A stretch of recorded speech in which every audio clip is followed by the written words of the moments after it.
নমস্কাৰ শ্ৰদ্ধাৰ দৰ্শক তথা প্ৰিয় সতীৰ্থসকল আজি যোৰহাট লোকসভা সমষ্টিৰ প্ৰাৰ্থী গৌৰৱ গগৈ ইতিমধ্যে মাজুলীলৈ গৈ মাজুলীত উপস্থিত হৈছে আৰু সংবাদ মাধ্যমৰ আগত বহু কথা ব্যক্ত কৰিছে তেখেতে কোৱামতে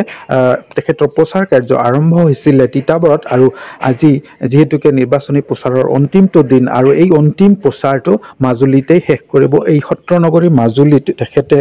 এই মুহূৰ্তত আছে আৰু তেখেতে কৈছে মাজুলীবাসী অভিভাৱকৰ দৰে মৰম স্নেহ দিছে আৰু এই মৰম স্নেহ তেখেতে পাহৰিব নোৱাৰিব বহু কথাই ব্যক্ত কৰিছে এটি ভিডিঅ' আছে ভিডিঅ'টো আপোনালোকক দেখুৱাবলৈ লৈছোঁ যদি প্ৰথম আহিছে চেনেলটো ছাবস্ক্ৰাইব কৰিবলৈ নাপাহৰিব ধন্যবাদ চাওক এতিয়া তেখেতৰ ভিডিঅ' মই নিজৰ নিৰ্বাচনী প্ৰচাৰ আৰম্ভ কৰিলোঁ তিতাবৰৰ পৰা আৰু মোৰ মনৰ এটা কামনা আছিল যে মই নিৰ্বাচনী প্ৰচাৰ সামৰিবলৈ বিচাৰোঁ সত্ৰনগৰী মাজুলীত আৰু সেইকাৰণে আজি ইয়াত আহিছোঁ আৰু এই গোটেই নিৰ্বাচনী প্ৰচাৰৰ মাজত মাজুলীবাসী ৰাইজৰ পৰা যথেষ্ট মৰম পাইছোঁ যি মৰম এজন অভিভাৱকে নিজৰ পুত্ৰক দিয়ে এই মৰমটো আজি মাজুলীবাসী ৰাইজে মোক দিছে আৰু সেইকাৰণে আজি এই নিৰ্বাচনী প্ৰচাৰৰ অন্তিম দিনত মই নিজৰ ঘৰলৈ ঘূৰি আহিছোঁ কি আশা কৰে আচলতে ৰাইজৰ যিটো মৰম চেনেহ দেখি জিকাৰ যি হেৰি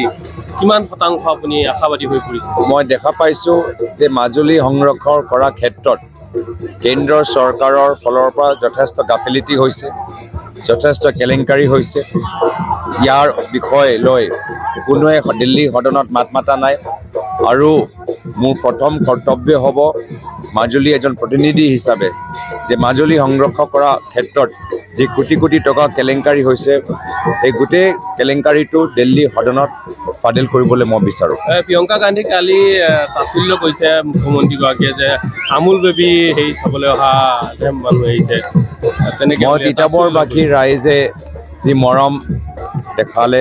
মই তিতাবৰবাসী ৰাইজক ধন্যবাদ জ্ঞাপন কৰিছোঁ অসমবাসী ৰাইজে আজি যি মৰম আৰু আদৰিছে প্ৰিয়ংকা গান্ধী ডাঙৰীয়ানীলৈ মই ভাল পাইছোঁ লগতে প্ৰিয়ংকা গান্ধী ডাঙৰীয়ানী যে ক'লে যে কা আইন আমাৰ চৰকাৰ আহিলে বাতিল হ'ব লগতে প্ৰিয়ংকা গান্ধী ডাঙৰীয়ানী যে 6টা জনজাতিকৰণৰ যে সমৰ্থন জ্ঞাপন কৰিছে সেইটোৱে ৰাইজে ভাল পাইছে আমাৰ কাৰণে ৰাইজে কি কয় সেইটো বেছি গুৰুত্বপূৰ্ণ বেলেগ ৰাজনৈতিক দলৰ বেলেগ নেতাই কি কয় সেইটো আমাৰ কাৰণে গুৰুত্বপূৰ্ণ নহয় ৰাইজৰ কোৱাটো বেছি গুৰুত্বপূৰ্ণ আৰু সেইকাৰণে যোৱাকালি প্ৰিয়ংকা গান্ধী ডাঙৰীয়ানীয়ে অসমৰ ৰাইজৰ মূল বিষয় চাহ শ্ৰমিকসকলৰ হাজিৰা 6টা জনজাতিকৰণৰ ওপৰত নিজৰ গুৰুত্বপূৰ্ণ মন্তব্য প্ৰকাশ কৰিলে আজি বাইক ৰেলীত ক'ত অংশগ্ৰহণ কৰিবনে চাওঁ আজি আমাৰ সময়টো কম আজি এটা ইমানলৈকে আমি পাৰোঁ আমি চাম গোটেইখিনি কভাৰ কৰিবলৈ চেষ্টা কৰিব